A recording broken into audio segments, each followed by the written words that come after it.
Hello friends, welcome to this session. आज का हमारा डिस्कशन होने वाला है सेलुलर रेस्पिरेशन में ईटीएस को लेकर, यानी electron transport system and oxidative phosphorylation को लेकर। अगर आपको याद हो तो हमने जब ग्लाइकोलिसिस स्टार्ट किया था तो यहाँ पर आपके ग्लाइकोलिसिस में एटीपी के साथ साथ NADH प्लस H प्लस भी बने थे।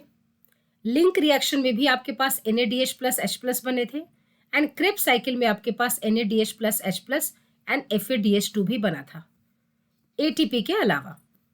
तो एटीपी को हमने जैसे बोला कि एटीपी तो आपकी डायरेक्ट करेंसी है, एनर्जी की करेंसी है, इसे आप डायरेक्ट यूज कर सकते हैं।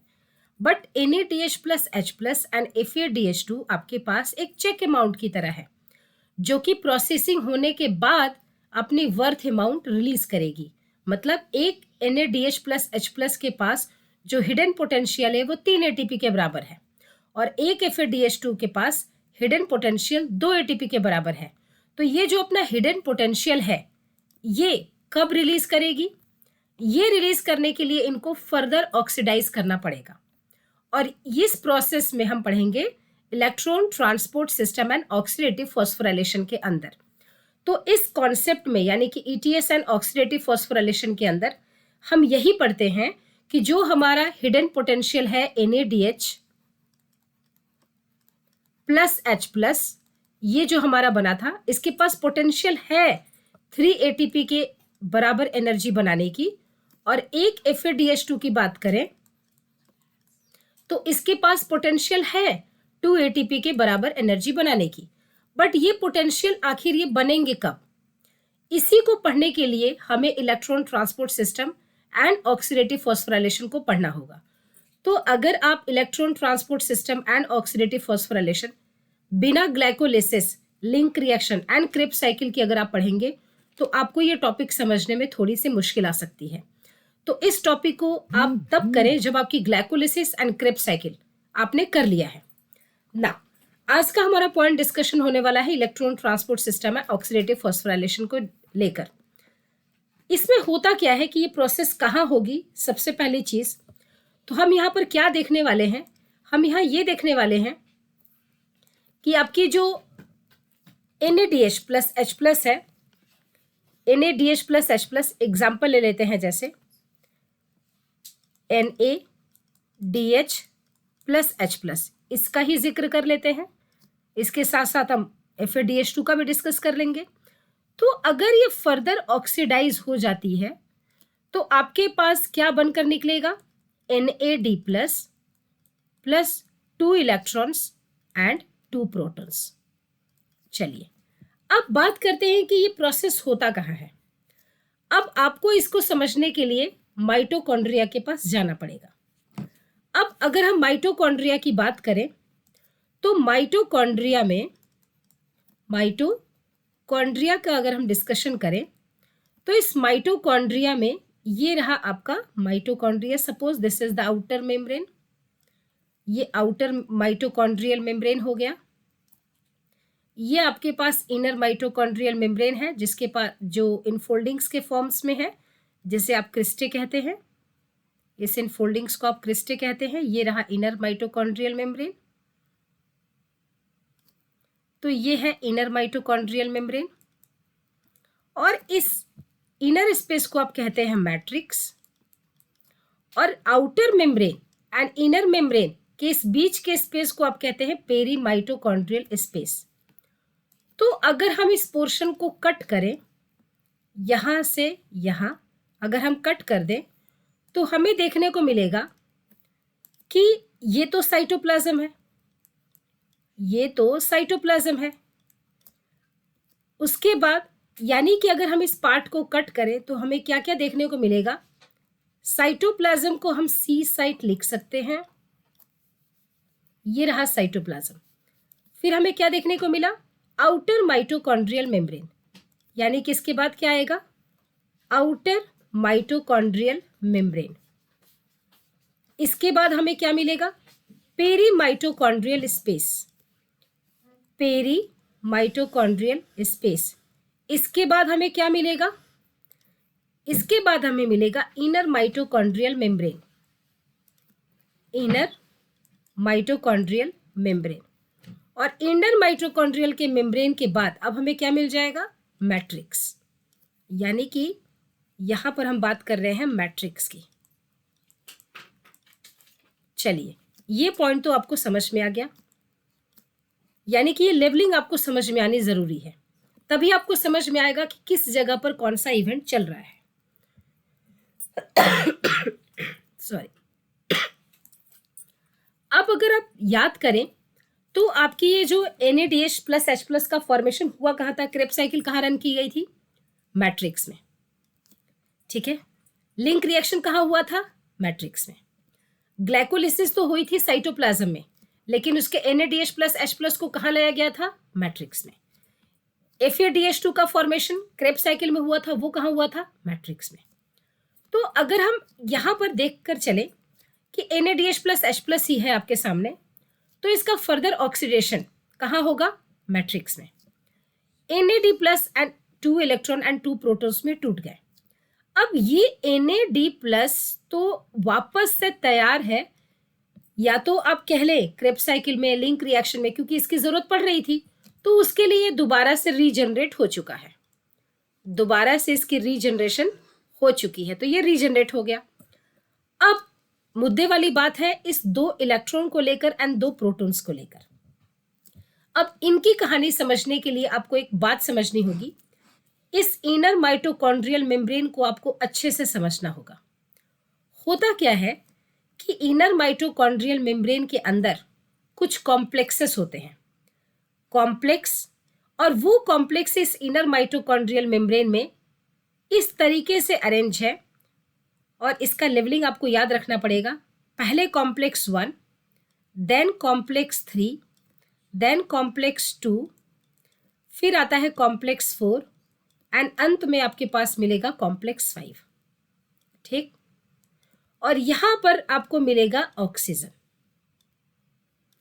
अब ये जो कॉम्प्लेक्सेस हैं, ये एक अरेंजमेंट के तह से अरेंज है। अब क्या अरेंजमेंट है उनका? ये अपनी मर्जी से नहीं अरेंज हो सकते। जैसे जैसे आप ऊपर से नीचे आएंगे, यानी कि कॉम्प्लेक्स 1 की अगर आप बात करेंगे, तो ये कॉम्प्लेक्स 1 हाईली रिड्यूस्ड है। अगर आप जैसे जैसे कॉम्प्लेक्स 1 से कॉम्प्लेक्स 3, 2, 4 देन 5 की तरफ आएंगे, वैसे वैसे क्या होगा? इसकी इंक्रीजिंग, यानी कि ये अपने इंक्रीजिंग रिडॉक्स पोटेंशियल के हिसाब से अरेंज है। इंक्रीजिंग इसका मतलब सबसे कम जो रिडॉक्स पोटेंशियल वैल्यू होगी वो यहां पर होगी, और धीरे धीरे धीरे धीरे रिडॉक्स पोटेंशियल की वैल्यू बढ़ती जाएगी। इसका मतलब ये हुआ कि जो कॉम्प्लेक्स 1 है वो क्या होगा? ये कॉम्प्लेक्स 1 ये हाईली रिड्यूस्ड होगा। क्या होगा? ये हाईली रिड्यूस्ड होगा। और जैसे जैसे आप 1 से 3 देन 2 देन 4 एंड 5 की तरफ आते जाएंगे, वैसे वैसे ये कैसे होते जाएंगे? पॉजिटिव की तरफ, यानी कि इंक्रीजिंग रिडॉक्स पोटेंशियल की वैल्यू क्या हो रही है? बढ़ती जा रही है। तो ये हाईली ऑक्सीडाइज है, और अंत में आपकी मुलाकात किससे होने वाली है? ऑक्सीजन के साथ। Highly oxidised. अब जब आप केमिस्ट्री पढ़ते हैं तो आप ये भी पढ़ते हैं कि नेगेटिव वैल्यू होना एंड पॉजिटिव वैल्यू होना रिडॉक्स पोटेंशियल का, ये सिर्फ हमें इतना बताता है कि नेगेटिव का मतलब क्या हुआ? ये हाईली रिड्यूस्ड है, और पॉजिटिव का मतलब होता है ये ऑक्सीडाइज्ड है। ऑक्सीडाइज्ड है। चलिए, ये पार्ट तो आपने केमिस्ट्री में पढ़ा है। तो यहाँ पर इंपॉर्टेंट पॉइंट क्या है कि इनर माइटोकॉन्ड्रियल मेम्ब्रेन में जो कॉम्प्लेक्सेस होते हैं, हम 5 कॉम्प्लेक्स का जिक्र करेंगे। ये जो कॉम्प्लेक्सेस होते हैं ये अपने इंक्रीजिंग रिडॉक्स पोटेंशियल वैल्यू के हिसाब से अरेंज होते हैं। इंक्रीजिंग मतलब कि सबसे कम रिडॉक्स पोटेंशियल की वैल्यू किसकी होगी? 1 की। उसके बाद किसकी होगी? 3 की, देन 2 की, देन 4 की, देन 5 की। अब फर्स्ट क्या है? Highly reduced. इसकी वैल्यू क्या होगी? Highly negative. बढ़िया। अब क्या होने वाला है यहां पर? यानी कि ये पॉइंट आपने समझ लिया।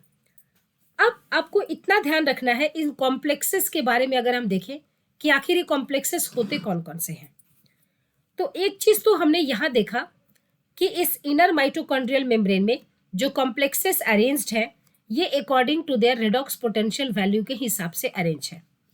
ठीक, फर्स्ट हाईली रिड्यूस्ड है और धीरे धीरे जैसे आप फर्स्ट से फिफ्थ की तरफ जाएंगे आपको ये हाईली ऑक्सीडाइज होते हुए नजर आएंगे और अंत में आपकी मुलाकात ऑक्सीजन से होगी। ठीक है, अब होता क्या है कि NAD प्लस तो रीजनरेट हो गया वापस से क्रेब्स साइकिल लिंक रिएक्शन ये सब रन करने के लिए। 2 इलेक्ट्रॉन्स एंड 2 प्रोटॉन्स की चर्चा यहाँ पर की जाएगी कि आखिर इन 2 इलेक्ट्रॉन्स एंड 2 प्रोटॉन्स का होता क्या है। ठीक है, बढ़िया। अब होगा क्या यहाँ पर कि जो ये इलेक्ट्रॉन्स हैं ये तो हेल्प करेंगे इलेक्ट्रॉन ट्रांसपोर्ट चेन के लिए। ठीक है, अब इलेक्ट्रॉन ट्रांसपोर्ट चेन होगा कहाँ? अब यहाँ पर आप जिक्र करें जैसे कि इनर माइटोकॉन्ड्रियल मेम्ब्रेन पर हम फोकस कर रहे हैं। यहाँ पर आपने कहा कि जो कॉम्प्लेक्सेस है ये अपने रेडॉक्स पोटेंशियल वैल्यू के हिसाब से अरेंज्ड है। ये सबसे ज़्यादा रिड्यूस्ड होगा और जैसे जैसे आप नीचे की तरफ जाएंगे इसकी रेडॉक्स पोटेंशियल की वैल्यू बढ़ती जाएगी और धीरे धीरे ये ऑक्सीडाइज्ड होता जाएगा, यानी कि अब यहाँ पर आपकी पॉजिटिव वैल्यू है और अंत में ये ऑक्सीजन ही प्रेजेंट है। अब मान लीजिए कॉम्प्लेक्स 1 है, इसकी अपनी खुद की रेडॉक्स पोटेंशियल वैल्यू ये सबसे ज़्यादा रिड्यूस्ड है। कॉम्प्लेक्स 1 के बाद कॉम्प्लेक्स 3, देन कॉम्प्लेक्स 2, ये पॉइंट याद रखिएगा, then complex 4 and then complex 5। अब ये अपने अपने इंक्रीजिंग रेडॉक्स पोटेंशियल के वैल्यू से के हिसाब से ये अरेंज्ड है इस इनर माइटोकॉन्ड्रियल मेम्ब्रेन में। तो होगा क्या कि ये जो NADH प्लस H प्लस जब ऑक्सीडाइज होगा तो जो NAD प्लस तो रीजनरेट हो गए थे, ये जो 2 इलेक्ट्रॉन्स हैं एंड 2 प्रोटॉन्स हैं, अब इनका क्या होगा? ये जो प्रोटॉन्स हैं और ये जो इलेक्ट्रॉन्स हैं, ठीक है, अब इससे प्रोटॉन्स भी निकल रहे हैं, इससे इलेक्ट्रॉन्स भी निकल रहे हैं। अब इलेक्ट्रॉन्स निकल तो रहे हैं यहाँ, इनको एक्सेप्ट कौन करने वाला है? कॉम्प्लेक्स 1। ठीक है, कॉम्प्लेक्स 1 इस इलेक्ट्रॉन को एक्सेप्ट करने के साथ साथ क्या करेगा? अपने पास नहीं रखेगा, कॉम्प्लेक्स 1 इलेक्ट्रॉन को लेकर फिर दे देगा कॉम्प्लेक्स 3 के पास, देन कॉम्प्लेक्स 2 के पास जाएगा, देन कॉम्प्लेक्स 4 के पास जाएगा, फिर ये फाइनली ऑक्सीजन को दे दिया जाएगा। यानी कि कॉम्प्लेक्स 4 के बाद ये इलेक्ट्रॉन ऑक्सीजन को दे दिया जाता है। अब ये कॉम्प्लेक्स 1, 3, 2, 4 आखिर ये है क्या? इनका जिक्र आपको करना बहुत ज़रूरी है कि कॉम्प्लेक्सेस क्या होते हैं। ये देखिए, कॉम्प्लेक्सेस में आपको ये जानना बहुत इंपॉर्टेंट है कि आखिर ये कॉम्प्लेक्सेस है कौन कौन। अगर हम बात करें तो ये कॉम्प्लेक्सेस आपको मिलेंगे, एक आपको मिलेगा F, M, N and FES, ये मिलकर बनाते हैं कॉम्प्लेक्स नंबर 1, यानी कि ये है कॉम्प्लेक्स 1। तो जब भी बोला जाएगा कॉम्प्लेक्स 1 तो आपको समझ लेना है कि ये मेंबर कौन से होंगे? FMNN, FES।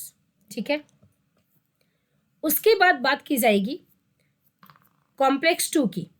कॉम्प्लेक्स 2 में कौन आएंगे?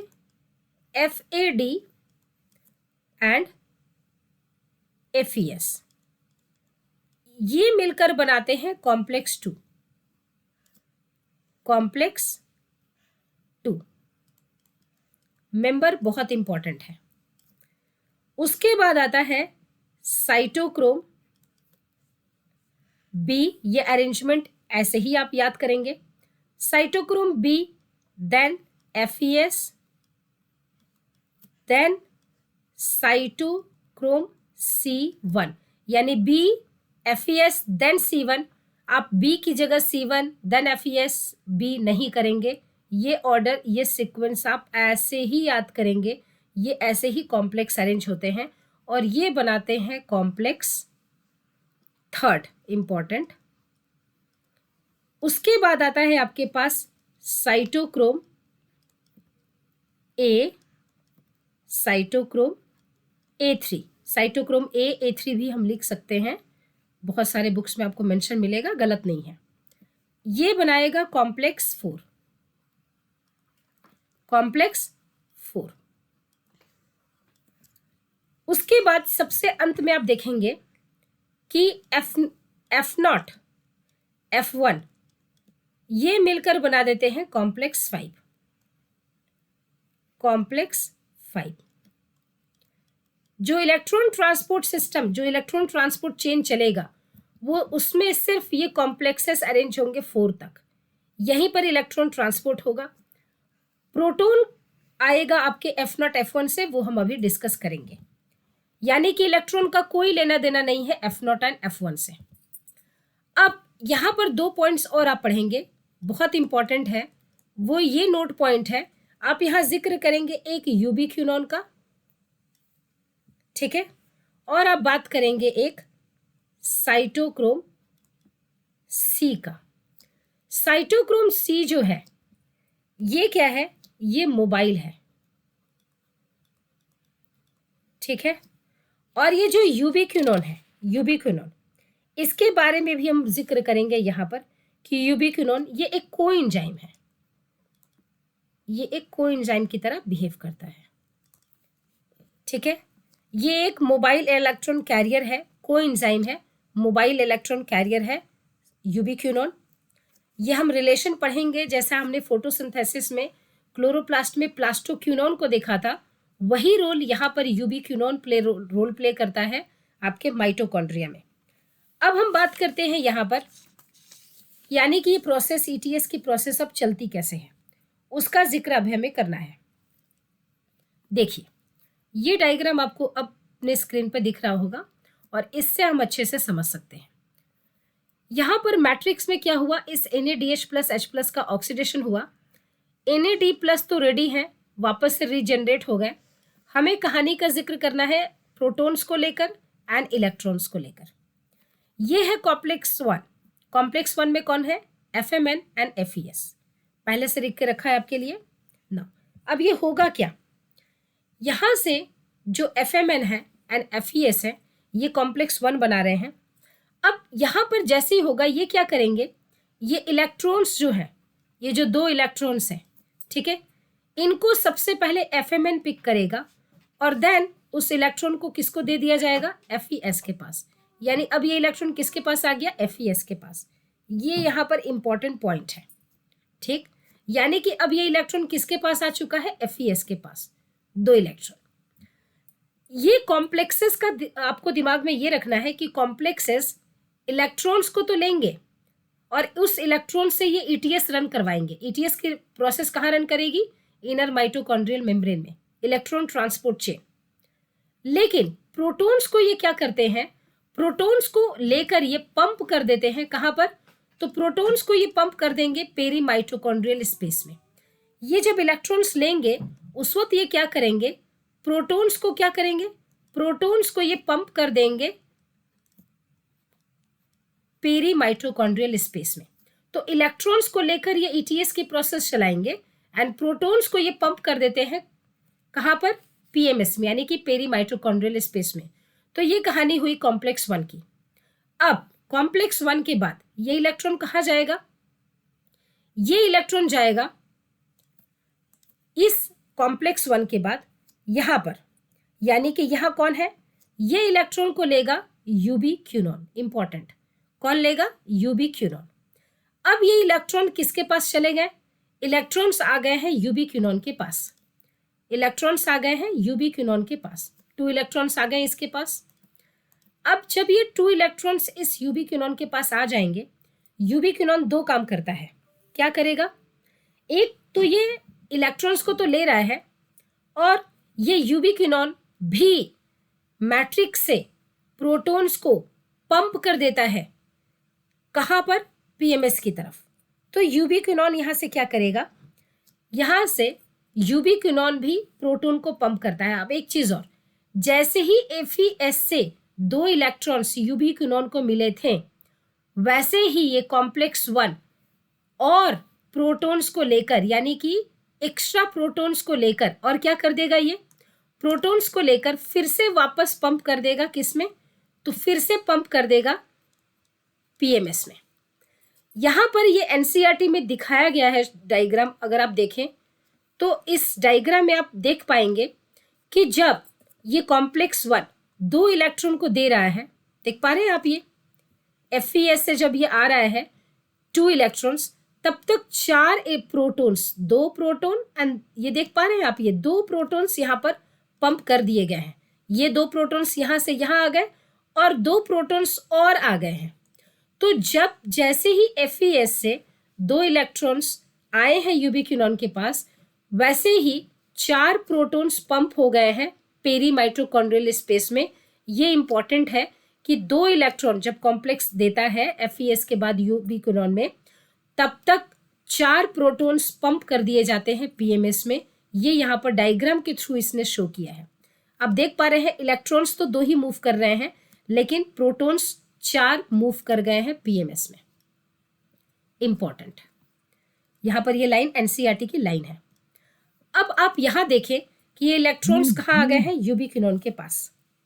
चलिए, अब जैसे ही कॉम्प्लेक्स 1 के FeS से इलेक्ट्रॉन्स यूबिक्विनोन के पास आएंगे, वैसे ही कॉम्प्लेक्स 1 क्या किया, वो मैट्रिक्स से फिर से 2 प्रोटॉन्स लेकर PMS में पंप कर देगा। यानी कि जब 2 इलेक्ट्रॉन का ट्रांसपोर्ट हो रहा है, तब तक कॉम्प्लेक्स 1 ने 4 प्रोटॉन्स को पंप कर दिया है PMS में। ये इंपॉर्टेंट पॉइंट है, यहां से क्वेश्चंस पूछे जाते हैं।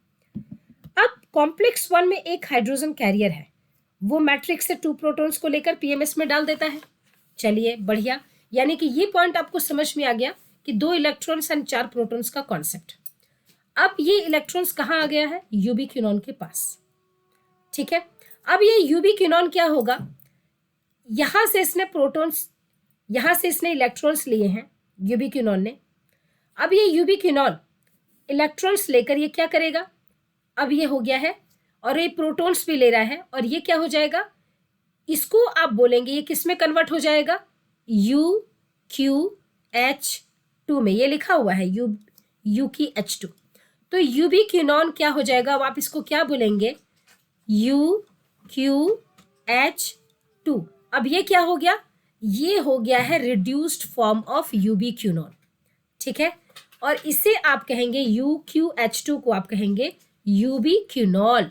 ये यहाँ पर लिखी हुई लाइन है, अगर आप देख पा रहेंगे तो यहाँ पर लिखा हुआ है यूबिक्विनोन located with in the inner mitochondrial membrane, ubiquinone also receiving reducing equivalents via FeDH2 complex 2 that is generated during oxidation of succinate in the citric acid cycle.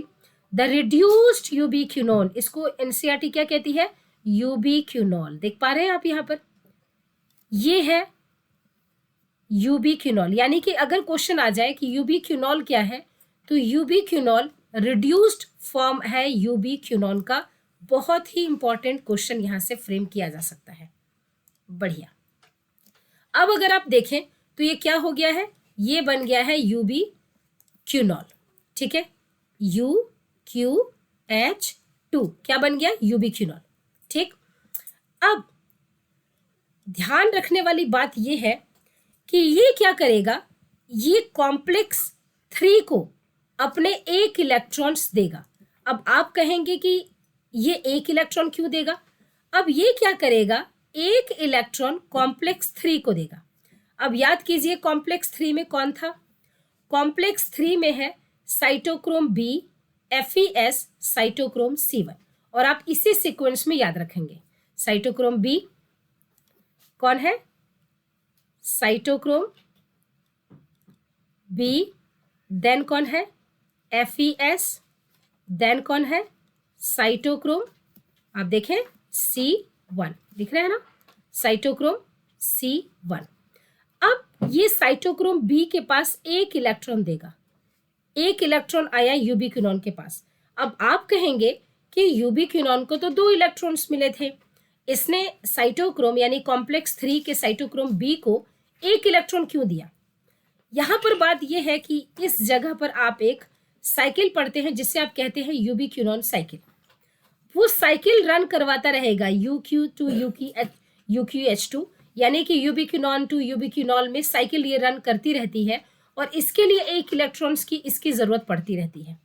तो ये 1 इलेक्ट्रॉन तो अपने साइकिल को रन करवाने के लिए यूज़ करता है, और 1 इलेक्ट्रॉन क्या करेगा, साइटोक्रोम B को ये देगा। अब ऐसा नहीं कि कॉम्प्लेक्स 3 के पास सिर्फ 1 ही इलेक्ट्रॉन्स आते हैं। ठीक है, अब आपको एक याद रखना पड़ेगा यहाँ पर एक चीज़, यहाँ पर मैट्रिक्स में सिर्फ NaDH प्लस H प्लस ही नहीं बना था, यहां पर FaDH2 भी बना था। यहां पर क्या बना था? FaDH2 भी बना था। तो जो FaDH2 बना था, FaDH2, इसकी भी फर्दर ऑक्सीडेशन होगी। ठीक है, ये क्या बना देगा? FAD प्लस, प्लस क्या बना रहा था? Protons and electrons. ठीक, तो ये तो वापस से रीजनरेट हो गया। यहां पर इसके इस प्रोटॉन्स को, अब इसके जो इलेक्ट्रॉन्स है, जो FaDH2 का जो इलेक्ट्रॉन है, ये कॉम्प्लेक्स 1 से एंट्री नहीं लेता। ये कहां से एंट्री लेगा? ये एंट्री लेता है कॉम्प्लेक्स 2 से। बहुत इंपॉर्टेंट पॉइंट है, इसकी एंट्री होती है कॉम्प्लेक्स 2 से। बहुत बहुत बहुत इंपॉर्टेंट पॉइंट है ये आपको पॉइंट याद रखना चाहिए। ठीक है, अब ये जो FAD है, इसने क्या किया? ये तो जनरेट हो गया FAD प्लस, इसके 2 प्रोटॉन्स एंड 2 इलेक्ट्रॉन्स। इसके जो 2 इलेक्ट्रॉन्स है, ये कहां से एंट्री लेंगे? ये यहां से एंट्री लेंगे, यानी कि कॉम्प्लेक्स 2 से। ठीक है, कॉम्प्लेक्स 2 में याद कीजिए कौन था? कॉम्प्लेक्स 2 में है FAD एंड FES। कौन है? FAD and FES। तो कॉम्प्लेक्स 2 को लिखिए, कौन है?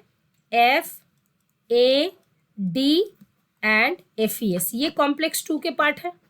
ठीक, 2 इलेक्ट्रॉन कहाँ आया? 2 इलेक्ट्रॉन आया इसके पास, यानी कि इसका 2 इलेक्ट्रॉन किसके पास आया है? यहां से 2 इलेक्ट्रॉन की एंट्री यहां से हुई है। तो पूछा जाएगा कि FADH2 का जो इलेक्ट्रॉन्स है, उसकी एंट्री कहां से होती है? तो कॉम्प्लेक्स 2 से। NaDH प्लस H प्लस, इसके इलेक्ट्रॉन्स की एंट्री कहां से होती है? इसकी एंट्री होती है कॉम्प्लेक्स 1 से। अब आप कहेंगे ऐसा क्यों? अब देखिए, मान लीजिए ये एक बहुत बड़ी बिल्डिंग है। ठीक, और यहाँ पर बहुत सारे, यहाँ पर क्या है? ये फ्लोर्स है। अब हर फ्लोर पर सपोज कीजिए कि कुछ लोग खड़े हैं, तो क्या सारे लोगों की सारे फ्लोर पर सेम एनर्जी है या अलग अलग है? तो आप कहेंगे अलग अलग है। क्यों? क्योंकि सबके पास अपनी खुद की पोटेंशियल एनर्जी है mgh। तो हाइट तो वैरी कर रहा है, मान लीजिए मास भी सेम हो, जी भी सेम एक्ट कर रहा है, तो हाइट तो अलग अलग है। फर्स्ट फ्लोर की जो हाइट होगी ग्राउंड फ्लोर से, सेकेंड फ्लोर की, थर्ड फ्लोर की, फोर्थ, फिफ्थ, ये तो डिफरेंट होगी। तो इस हिसाब से इसकी एनर्जी अलग अलग होगी। अब मान लीजिए ये पर्सन जो 5th फ्लोर में खड़ा है, इसको पहुंचना है ग्राउंड फ्लोर पे। दो रास्ते हैं इसके पास, या तो यहां से ये जंप मारकर यहां आ जाए, पहुंच तो जाएगा, बट जिंदा बचेगा कि नहीं बचेगा, इसके चांसेस बहुत कम है। क्यों? क्योंकि ए से और ग्राउंड लेवल में आने में जो इसके एनर्जी की जो चेंज आएंगे, वो कैसा आएगा? ऑल ऑफ सडन आएगा, अचानक आएगा। दूसरा रास्ता और सेफेस्ट रास्ता, ये जो है, ये 5th फ्लोर से कहाँ चला जाए? 4th में जाए, फिर 4th से ये क्या जाए? 3rd में जाए, 3rd से 2nd में जाए, 2nd से 1st में जाए, देन ये ग्राउंड लेवल पर चला जाए। इसमें भी ये यहाँ ग्राउंड लेवल पर पहुंच रहा है, इसमें भी इसके अंदर एनर्जी के चेंजेस आ रहे हैं, लेकिन ये सडन नहीं आ रहे हैं, ये क्या आ रहे हैं? ग्रेजुअल आ रहे हैं, धीरे धीरे। ग्रेजुअल को ये बर्दाश्त कर सकता है, ऑल ऑफ सडन को नहीं कर सकता, इसलिए सेफेस्ट रास्ता इसका क्या है? ये है। तो यहाँ पर जो इस इनर माइटोकॉन्ड्रियल मेम्ब्रेन में जो ये मेंबर्स अटैच्ड हैं, यानी कि जो कॉम्प्लेक्सेस अरेंज है, आपको पहले ही बताया ये किस अरेंजमेंट में अरेंज है? अपने रिडॉक्स पोटेंशियल वैल्यू के हिसाब से। यानी कि जो कॉम्प्लेक्स 1 है, ये हाईली रिड्यूस्ड है। जैसे जैसे आप कॉम्प्लेक्स 1 से कॉम्प्लेक्स 4th की तरफ, यानी कि हायर कॉम्प्लेक्सेस की तरफ बढ़ते जाएंगे, आपको क्या मिलेंगे?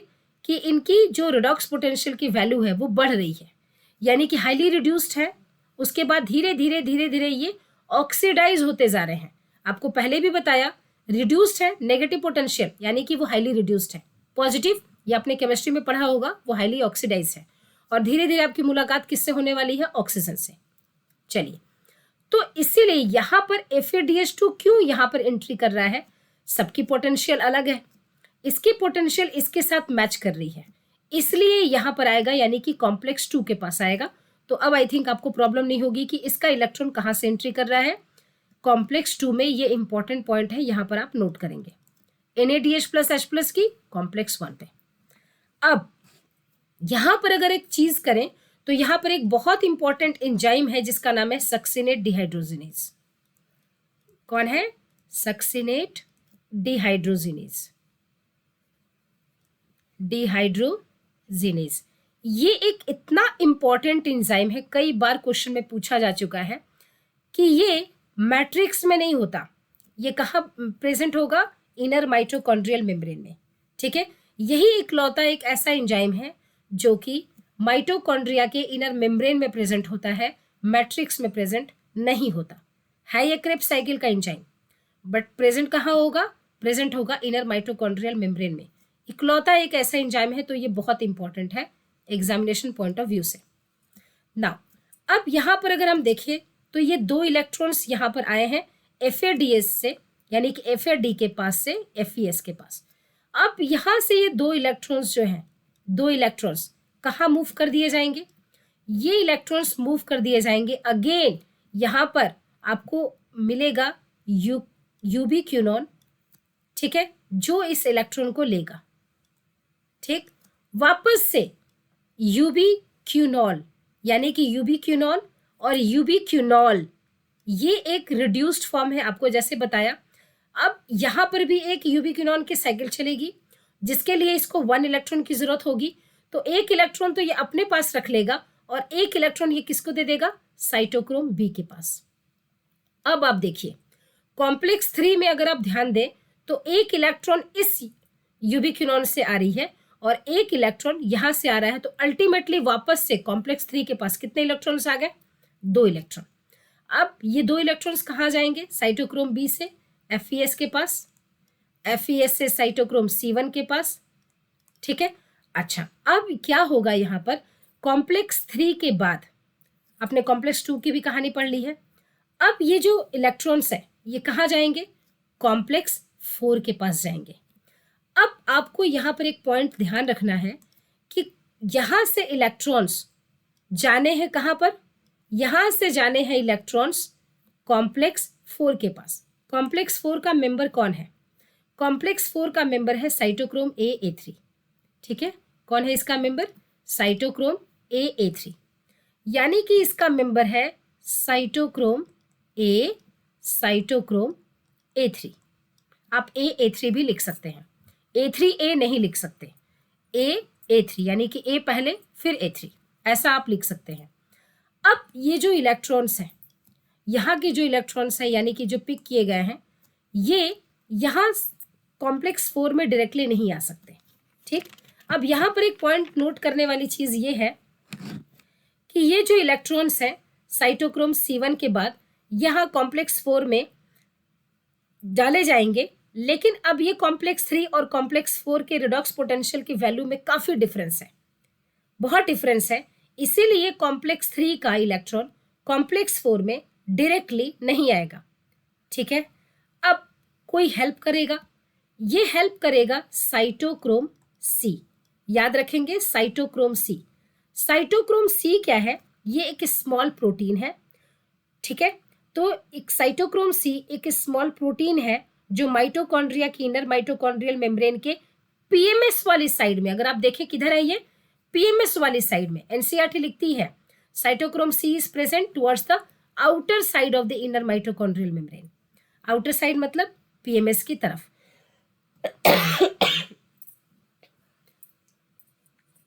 अब यहां पर ये क्या करेगा? इस स्मॉल प्रोटीन ये एक इलेक्ट्रॉन कैरियर की तरह हेल्प करेगा और क्या करेगा? साइटोक्रोम आपका कॉम्प्लेक्स 3 से ये इलेक्ट्रॉन को कहाँ पुर कर देगा? कॉम्प्लेक्स 4 के पास। यानी कि अब ये इलेक्ट्रॉन कहाँ से कहाँ मूव करेंगे? साइटोक्रोम A से साइटोक्रोम A3 के तरफ, और अंत में इसकी मुलाकात किससे होने वाली है? ऑक्सीजन से। अब ये ऑक्सीजन क्या करेगा? इन इलेक्ट्रॉन्स को ले लेगा। ठीक, ऑक्सीजन ने क्या किया? इलेक्ट्रॉन्स को लिया, प्रोटॉन्स तो मैट्रिक्स में है ही, और ये लेकर क्या कर देगा? वाटर मॉलिक्यूल बना लेगा। Very important.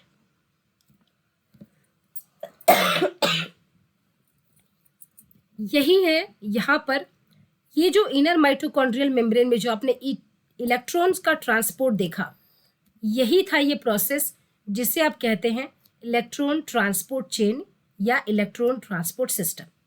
कहाँ हो रहा था? इनर माइटोकॉन्ड्रियल मेम्ब्रेन में। टर्मिनल प्रोडक्ट क्या बना? वाटर। कहाँ पर? मैट्रिक्स साइड में। अच्छा, अब अगर हम बात करें कि स्टार्टिंग हमने किया था यहाँ पर कि हमने बोला था कि जब हमने बैलेंस शीट देखा था तो हमने बोला था कि हमें तो इतनी सारी एनर्जी मिलेगी, बट हमें तो अभी एक भी एटीपी बनता हुआ नज़र नहीं आया, हमें तो वाटर मॉलिक्यूल बनता हुआ नज़र आ रहा है। तो क्या ईटीएस की प्रोसेस का एंड प्रोडक्ट वाटर है, यानी कि वाटर बनाना ही हमारा एम है?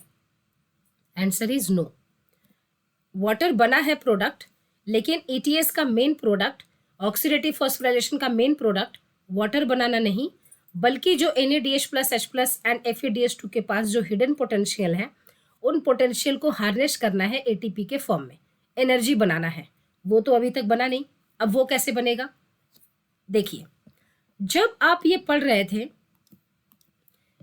कॉम्प्लेक्स 1 की तरफ, तो यहाँ पर भी आपने देखा था प्रोटॉन्स पंप किए गए थे। आप एनसीईआरटी की बुक में देखें, और यहाँ पर भी देख रहे थे कि यूबिक्विनोन भी हेल्प क्या कर रहा है? प्रोटॉन्स को पंप कर रहा है पेरी माइटोकॉन्ड्रियल स्पेस में। अब हुआ क्या कि पेरी माइटोकॉन्ड्रियल स्पेस में यहाँ से क्या हो रहे हैं? प्रोटॉन्स पंप किए जा रहे हैं, ठीक है, यानी कि कॉम्प्लेक्सेस तो पंप कर रहे हैं, इसके साथ साथ जो यूबिक्विनोन है ये भी प्रोटॉन्स को पंप कर रहा है। कहाँ पर? पेरी माइटोकॉन्ड्रियल स्पेस में। तो होता क्या है कि अगर आप पेरी माइटोकॉन्ड्रियल स्पेस को देखें, इस पेरी माइटोकॉन्ड्रियल स्पेस को देखें, तो यहाँ पर प्रोटॉन्स की कंसंट्रेशन क्या हो जाएगी? बहुत ज़्यादा। किसके कंपेयर में? मैट्रिक्स के कंपेयर में। यानी कि हम कह सकते हैं कि peri mitochondrial space and matrix में एक प्रोटॉन ग्रेडियंट डेवलप हो जाएगा। प्रोटॉन ग्रेडियंट, ग्रेडियंट का मतलब क्या होता है? डिफरेंस। प्रोटॉन ग्रेडियंट डेवलप हो जाएगा, ठीक है। यही तो ये कॉम्प्लेक्सेस एंड यूबिक्विनोन चाहता था कि हम एक डिफरेंस क्रिएट कर दें, और इस डिफरेंस को जब हम तोड़ेंगे, जब हम इस डिफरेंस को मिनिमाइज करेंगे, उस दौरान हम इस हिडन पोटेंशियल को, यानी कि इसी डिफरेंस की वजह से जो इसमें पोटेंशियल है, इसी डिफरेंस को मिनिमाइज करते हुए हम इसके एनर्जी को हार्नेस कर लेंगे एटीपी के फॉर्म में। यही टारगेट था, इसीलिए इलेक्ट्रॉन को रन करवाया गया इनर माइटोकॉन्ड्रियल मेम्ब्रेन में, और जब जब इलेक्ट्रॉन्स लिए गए तब तब प्रोटॉन्स को पंप कर दिया गया एक ही साइड में, पीएमएस के साइड में, ताकि पीएमएस में और मैट्रिक्स में एक प्रोटॉन ग्रेडियंट अच्छा खासा डेवलप हो सके। अब यहाँ पर जो प्रोटॉन ग्रेडियंट जो डेवलप हुआ है ये बहुत मजबूत है, यानी कि ये जो डिफरेंस क्रिएट हुआ है ये बहुत तगड़ा है। तो अब इस ग्रेडियंट को ब्रेक किया जाएगा। अब ब्रेक होगा कैसे? These protons are impermeable to this membrane. ये प्रोटॉन्स खुद मिनिमाइज करने के लिए, इस ग्रेडियंट को मिनिमाइज करने के लिए इस इनर माइटोकॉन्ड्रियल मेम्ब्रेन से नहीं आ सकते। कैसे आएंगे? इनको इसमें हेल्प करेगा ये कॉम्प्लेक्स 5। कॉम्प्लेक्स 5 में कौन है? कॉम्प्लेक्स 5 में है F0 F1 पार्टिकल्स। अब ये जो F0 है, ये आप देख पा रहे हैं, ये कहाँ इंबेडेड है? इनर माइटोकॉन्ड्रियल मेम्ब्रेन में इंबेडेड है। नीट की इंपॉर्टेंट पॉइंट है, क्वेश्चन आता है यहां से। और इसका जो हेड है F1, ये कहाँ है? ये टुवर्ड्स द मैट्रिक्स साइड है, बहुत इंपॉर्टेंट।